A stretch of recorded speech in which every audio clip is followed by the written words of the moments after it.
Broadcasting live from the Business RadioX studios in Phoenix, Arizona, it's time for Phoenix Business Radio, spotlighting the city's best businesses and the people who lead them. Welcome to Arizona Good Business Radio, featuring leaders in the Arizona business community, working to build a lasting impact through our state through doing good business. I'm your host, Thomas Barr, Executive Director of Local First Arizona. We are a statewide organization advocating for and celebrating locally owned businesses, and we're the largest local business coalition in the country, providing resources to 3,000 small businesses in Arizona. We are super pleased and excited to have our guest today, Alexi Venneri, the co-founder of Digital Air Strike. Alexi, welcome to the show. Thank you, Thomas. I'm excited to be here. Fantastic. Well, we are excited to hear about everything that you guys have going on. I've been familiar with some of your team and your staff for several years, and we're just excited to learn a little bit more about the company and what you're doing. So for those listening that don't know, tell us a little bit about yourself and Digital Air Strike and what you guys do. Sure. Well, we started in another challenging time in our, economy during the recession. At the end of 2009, we started. And that may seem like kind of a crazy time to decide to start a technology company here in Arizona. But it is what happened. At the time I was running a large agency and no one had budgets. People didn't, have money to spend on advertising, but businesses still needed to move forward. And that's where, talking to some colleagues that I knew, we thought about, what's the thing that's going to make the biggest difference for businesses? And at the time, social media was just in its infancy, just really starting. And I said, we need a way to make social media easier for business owners. This is before business pages, you name it, right? So we decided to look for and build technology to help connect consumers to businesses. And ultimately, that expanded into a full platform of consumer engagement technology tools so that, consumers can have an easier time doing research and buying and engaging from businesses online using digital means. So that's been really exciting. We've grown through that recession. Now into the pandemic, we've got about 5,000 businesses that work with us. Wow. And it's been interesting. We've been able to keep our company here in Scottsdale. I think we were one of the first technology companies founded here. Certainly one of the first founded by a female. We've really kept our promise to be, really Arizona first. We employ about 160 individuals, and we've really got a nice sized technology team where, 10 years ago, that was kind of unheard of. I'm so pleased that we've got more, tech companies here in the Valley. But at the time, we were kind of known for call centers, and not that many entrepreneurs may be starting technology companies here. So we're really pleased with what we do. Ultimately, we really think we help consumers have a better experience, especially when they're making large purchases. One of our biggest verticals is automotive. So if you're, looking to buy a new vehicle, we've got tools and technology you may not even know exist behind the scenes, hopefully helping to make that shopping experience a little easier for you. That's awesome. I love it. Yeah, one of the biggest things that I'm an Arizona native, super proud of is hearing more and more stories about homegrown tech companies. We've got Design Pickle, we've got Nextiva, Keep. It seems like we're actually growing a real infrastructure, not just for small technology companies, but for growing larger, super successful technology companies in Arizona, which really proves that you don't have to be in California to do it. You can actually do it here. Right. And it's interesting. It wasn't easy. In the beginning, I started it and we did a merger with a company in Silicon Valley. And I inherited some venture capitalists on my board. And they just maybe assumed that with the merger, we would then, relocate maybe to San Jose, which is where they were based. This was about 8 years ago. It was, definitely I had to make my case to keep the company here. But I continually found we have great talent here. I think it's very business friendly. I love our state. I think we're nicely in the middle, as you kind of maybe saw recently with the election. But a lot of common sense seems to prevail, right? We tend to be, like I said, business friendly, and there's a lot more talent coming here. We've been able to recruit talent to move here. I just like the culture. I think the business community is very supportive and collaborative. Maybe because overall we've been historically smaller in terms of technology, but I just really enjoy it. And The cost of living is lower. I mean, all those things that we all know. So it's been very, very good for us. But we really, the thing I'm most proud of is actually giving back. And even during the pandemic now, we are still hiring. We've been able to certainly kind of weather the pandemic storm. And in fact, in some regard, our tools and technology are more important now as people are looking to do more things virtually. But very proud of where we started and where we're going to stay. Love it. So there were two things that you mentioned in your opening. One was that, a lot of the things that we experience as consumers, there's a lot actually happening in the background that maybe we don't know about what we're experiencing. And the other was, kind of your focus on auto and the evolution of that. So I want to dig into both of them, but the first one first. So what are some of those things that we experience as consumers that there's actually a lot of work and technology and things happening in the background that make the experience hopefully more pleasurable or easier for us? Do you have any examples of what we might experience? Sure. I'll give you some of our secrets. Where we really started was we were monitoring for consumer sentiment. So even if, a car buyer checked in at a dealership, we actually partnered with some companies and ultimately built our own monitoring tool where we would know that, let's say Jonathan checked in at, ABC Infinity and we would kind of monitor for that activity.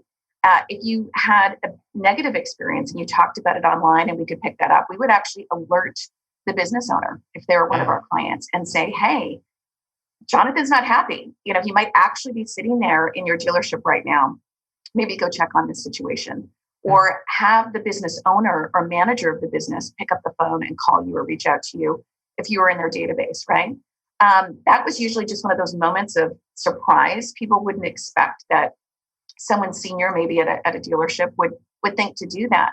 Oftentimes, I think with business, the senior management's a little insulated sometimes from the day-to-day activities, that one-to-one consumer interaction. So we wanted to bring that back to the forefront and let them know, and not just about the negative experience, but when people are happy as well. And that evolved into business-specific surveys that could be sent out. And something that, again, most people don't know, it's not just an email survey that maybe you would send back. Based on how consumers would answer it, we actually have a notification system where, this is going back, 7-8 years, we would text and alert the business owner based on criteria that they wanted to know. Again, it's not always when consumers want happy. It's sometimes when they're happy. Someone just gave you a 5-star and they're glowing and they maybe filled out the survey with this much text, which means there's a lot they had to say. And quite often the happy customers give the best suggestions. So we also wanted to pull out feedback almost like mini focus groups. So that's an area. And most people would never know that those surveys were coming from us, or those alerts were happening. But I can tell you for our team, they are most pleased when consumers have a great experience, because they would sometimes write a review like, I had no idea by asking a question on Facebook, this car dealer would be so responsive. And they'd be going on and on thanking that dealership, which of course they did handle it. But really it was our team behind the scenes, almost like air traffic controllers, kind of babysitting that consumer experience, making sure that somebody that could do something about it, good or bad, would take action. So that's one example. The other thing that our technology does that some people may not know is sometimes when consumers submit a lead, based on the type of vehicle that you inquire upon, we will actually use AI and technology to go out and search for similar vehicles, similar price points, similar like trim levels and features. If you really wanted all-wheel drive, we'd make sure anything else that dealership markets back to you would kind of fit some of that criteria. And that happens all behind the scenes. And for the consumers, it may just seem like, wow, this salesperson was super responsive and sent me this email with 4 more cars. And they just don't know that it's our technology that actually built that email, still engaged with the salesperson to say, let's say you work at the store, Jonathan, here's an email we want to send out to Sally based on her inquiry. Are you good with this? Do you want to edit it? But it can just go out directly from you. You would also, as the salesperson, get alerted. And it just cuts down on, I think, delays, kind of manual labor to go out and search for other inventory, options. And again, that consumer gets a faster response, a better response, something that's very targeted to them. Last example, same thing with advertising on Facebook. I know there's debates sometimes around privacy and how that works. But honestly, for me, even as a consumer, if I'm going to see ads, and it's not going to go away, right? I would like it to be more relevant. I don't want something for AARP if that's not my age, my demographic, whatever, meaningful for me. But if I just submitted a lead again for a certain Infinity, and I might want to see the new incentives for financing around Infinity and NAB, right? I might want to see something more relevant. So that's a lot of what happens too behind the scenes. Certainly still respecting all consumer privacy laws. And if you opt out of that, and if you change your settings online, but again, it ultimately does seem like consumers, and we've tracked it for now over 10 years, they will give the manufacturers do ratings. You'll get surveys, let's say from Infinity Corporate. And we've seen over time the satisfaction growing when our business clients use our tools, because again, that consumer has a more efficient process. They get better information in a more timely fashion. So those are a couple examples that, again, nobody knows what we do here in the Valley. Right. They maybe see our logo where we have a building here right by Fashion Square. But I take that as a compliment, because we're here to help that business maybe be more efficient, or lately, honestly, they maybe had to scale down in staff and they can't manually do all of these tasks, right? But they still need to keep the lights on and communicate with consumers. So we're pretty proud of the fact that our businesses are actually, I think, overall doing better because of our technology, and the consumers have a better experience. I love it. I love it so much because, gosh, we hear time and time again in different stories that, or just from family and friends, like people are sick of technology, or they don't like the automation, and they want things in real time and things like that. But really, I think that the right technology, right, makes the experience better for you. It makes the relationship between you and the business actually better, so that you can spend time on what you actually want to, rather than, prolonging the situation or not getting what you want. And so I love the approach. It's awesome. 100%. Yeah. And, we've now really expanded on omni-channel messaging. So another example would be, we've partnered for a while with Facebook, but with Facebook Marketplace, when businesses want to sell, items online. In the past, if you didn't work with a company like us, if you were a consumer and you submitted a lead such as, hey, is this item available? I don't know if the business would get back to you. Those leads go into Messenger. And imagine a business having to remember to go into Messenger on their business account to respond to consumers, when consumers are so used to, the one touch, is this available? What's the price, whatever. So again, we've got AI messaging bots that would go in and eliminate that confusion. So much of the questions are, is this still available, right? We could easily look at the inquiry on, let's say, a vehicle again, and then check their inventory in their dealer management system, and immediately pretty much tell you, the consumer, if it's available. And guess what? We can then even message you other vehicles that might be similar. And you can even calculate prices all through our chat bots, which again are very efficient. And full disclosure, we let them know this is the dealership chatbot answering you, and at any point you want a call or an email from an individual. But we sometimes find consumers don't want to talk to somebody at business at that first point in the funnel, right? You're just maybe doing some research. You don't want somebody calling you, pressuring you in for a test drive when you're just trying to see what you want or what the payments might be. So again, those would be more examples where it's been fun for us to develop things that just didn't exist. I mean, think about it. Marketplace wasn't here a couple of years ago. Our initial launch of AI chat was really more for the website, and now it's evolved to integrate, like I said, across channels. That for our team is really fun and rewarding, because we're kind of on the frontier, somewhat apropos being here in the Wild West, but we're on the frontier of a lot of these new ways to leverage tools, as you say, to make the experience better, not more Big Brother or not more intrusive, but actually more helpful. Mm-hmm. Love it. So I want to talk about another thing that not only your team brought up when I was speaking to them before the conversation, but you alluded to a little bit. So obviously you've talked a lot about auto being one of your focuses as an industry that you work with.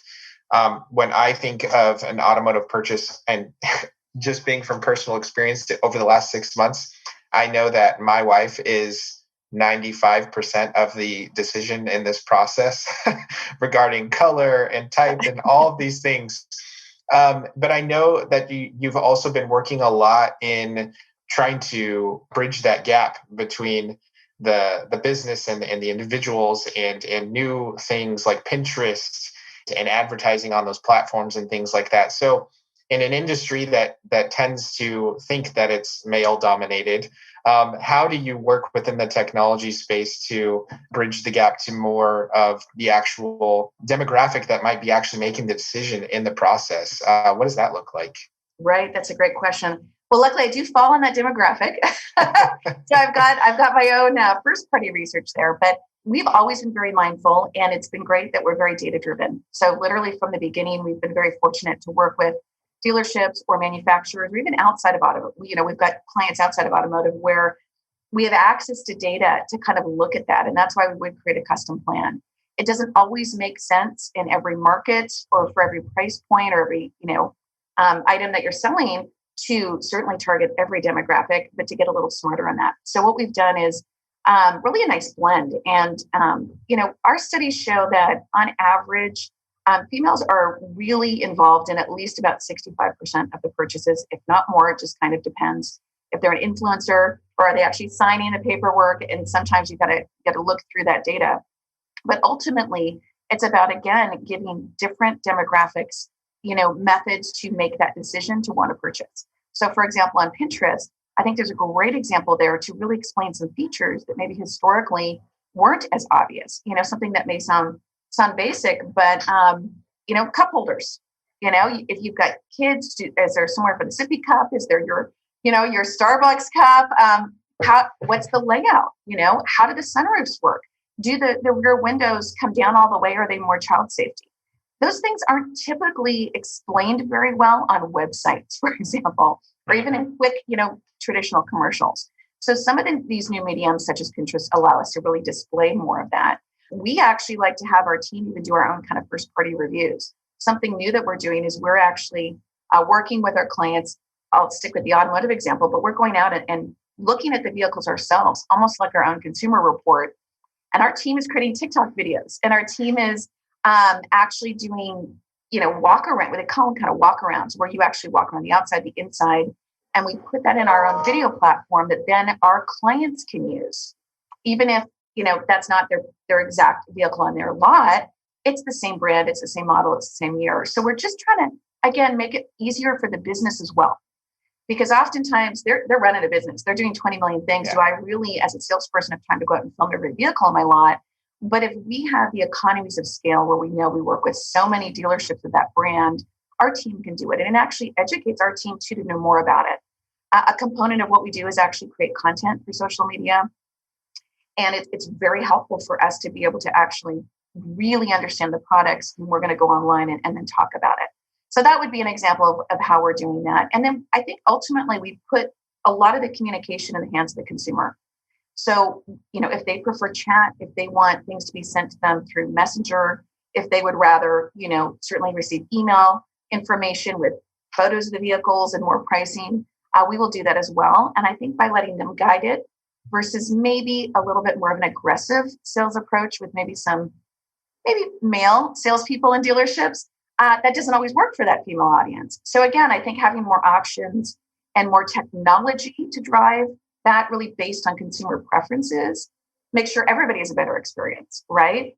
Individuals, you only know your experience, and you're going to tend to human nature, communicate the way you like to be communicated to.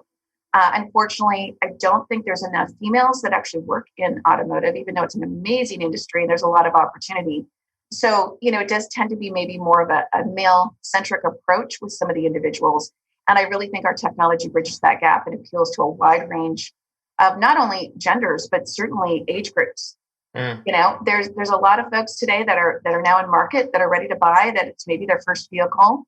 Mm-hmm. And they definitely have different preferences. They don't want to pick up the phone and talk to a salesperson. Right. I've got younger cousins. They're not doing that. They want to be, they love text and they want to, get the information their way. So again, I think technology can really accommodate a wide range of targeting with the goal of, it helps the business be more efficient, but certainly helps the consumer have a better experience. For sure. So we've talked a lot about auto today, obviously. If there's other businesses out there listening to this right now, what other industries would benefit from working with your company or utilizing the technology that you have? Absolutely. Thank you for asking that. Basically, any industry where today, everyone's a little concerned about where they're spending their money. Hopefully, their jobs secure. Hopefully we're going to be out of this pandemic sooner rather than later, but none of us really know, right? So I think consumers are very careful in terms of researching any higher ticket items. I would say things like, even education, or thinking about going back to school. We've got clients that are in cosmetic dentistry, let's say, right? You're thinking about spending some money there. You're going to do your research. We've also seen, certainly around senior living, it's definitely a big concern, and our heart goes out to everyone that's been impacted. But you can no longer maybe just tour a retirement facility or community as easily, but you still want to know what's going on. And again, we've got some amazing video tools and an app where the people, let's say, at that community can take video. They can explain a lot more things using technology, where before, maybe they didn't have to. Maybe it's no problem, come on and tour, and we'll show you, what it's going to be like for your mom or grandparents. And it's just not that easy anymore. So I think that is certainly an area where it's growing for us. We also did a partnership with GoDaddy, really for any business. We're actually offering use of our free video technology because we wanted to help them during these times. So really any business that is maybe struggling a little bit, how do I stay open? Well, there's a lot of ways you can stay open, and video can certainly help with that. So we're certainly happy to share that information, again, at no cost. And we, we're really open to any business that could benefit from even just trying to use a bit more automation, trying to use some of these new technologies that could engage with consumers through social networks. Pretty much can always find a way to help them, bridge that gap a little bit better. And again, it's almost become more relevant now because of the virus. Yeah, absolutely. Absolutely. Well, one of the things you also touched on was content creation that you guys do for the clients that you work with.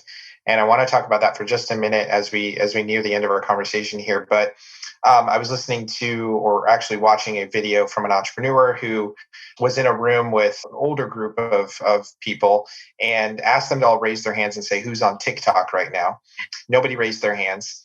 And then he asked, who plans on getting on TikTok? Nobody raised their hands. And then he said, okay, 10 years ago, who thought the same thing about Facebook? And every single hand went up.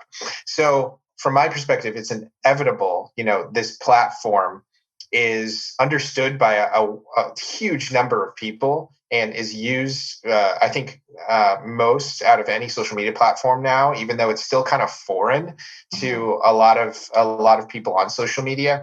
And the other day I was talking to a coffee shop who was really struggling in the midst of the pandemic and said, you know what, out of nowhere, some TikToker came in and took a video of our coffee shop. And the next day we had a huge surge in sales, and it's actually saved our business over the last 3 months from this platform.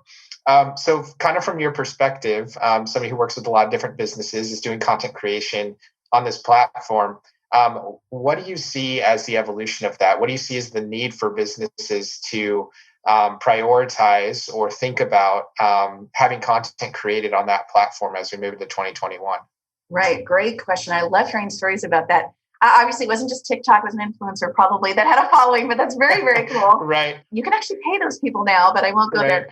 It sounds very similar. I'm having definitely deja vu. This was exactly as your example was back when people were like, should I be on Facebook? But Facebook is just for kids, or, Snapchat. I mean, it goes on and on and on. What we like to do with business owners, because I think there is that pressure and a little stress that I can't keep up with all these things. What's going to be the next thing after TikTok? What else do I need to worry about? What about YouTube? A big thing now is streaming, Amazon OTT, which stands for over the top, which most people don't know what that means, but it's that very targeted streaming ads that you get now when you're maybe a cord cutter and you're just doing streaming services like Hulu.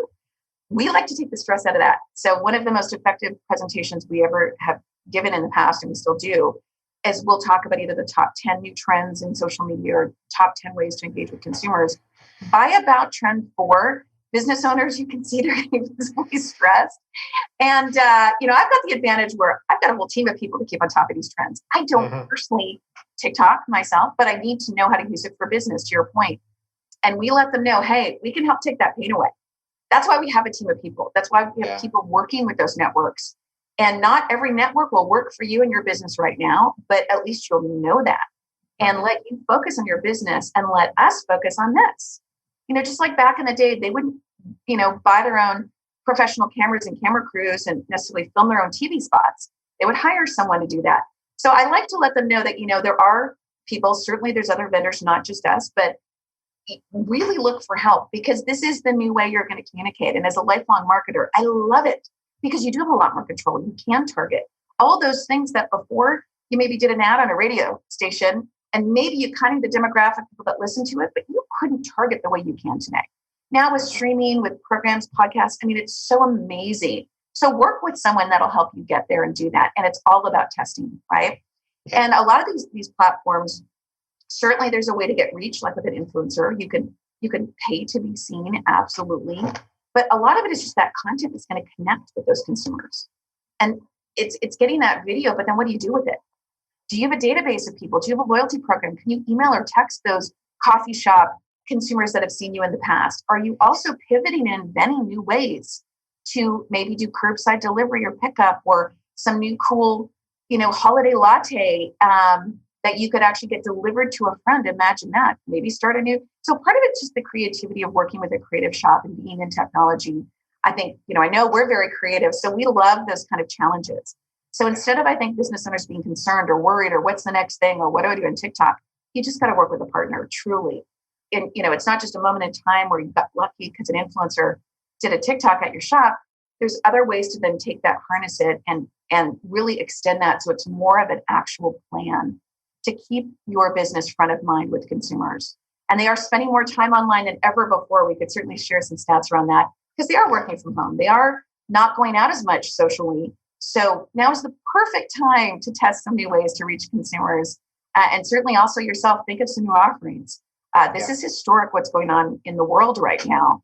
So get creative, find new ways to even, still make things work regardless of what's happening with the virus, and then find new ways to get that message out there. So insightful. I love it. Yeah, I run into so many business owners trying to do things themselves. And I mean, this is what other experts are doing, right, all day long. So rely on those that are doing this all the time. Look at the long game. I love it. Alexi, it was such a pleasure having you on the show today. We're so grateful for the partnership with your team. If there's a business out there listening and they want to get in touch with you, what would be the best way to reach out to Digital Air Strike? Sure. Just go to our website, digitalairstrike.com. Go to our Facebook page. We're very transparent. My email is right there on our website. We have ways to do free, we call it an intel report. So if a business owner is just curious about, hey, what should I do with my online presence that could get me more traffic or more engagement? We do a free audit. We let them know what we're seeing and give them free ideas, even if they don't work with us long term. Again, we think it's really important to give back, certainly, especially with businesses here. It is a small but strong community, and we're here to help everybody. So we'd love to hear from you and hear your ideas.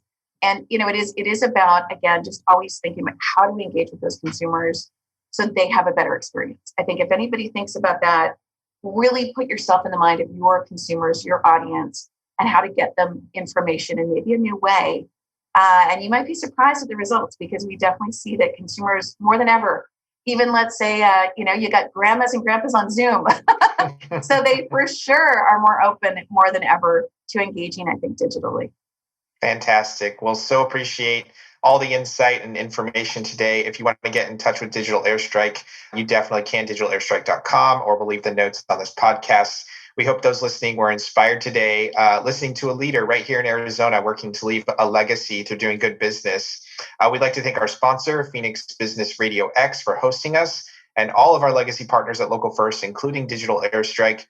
This is Thomas Barr from Local First Arizona, reminding you that if we want to build a better state, we need to connect deeply with the local businesses that make us proud to call this place our home.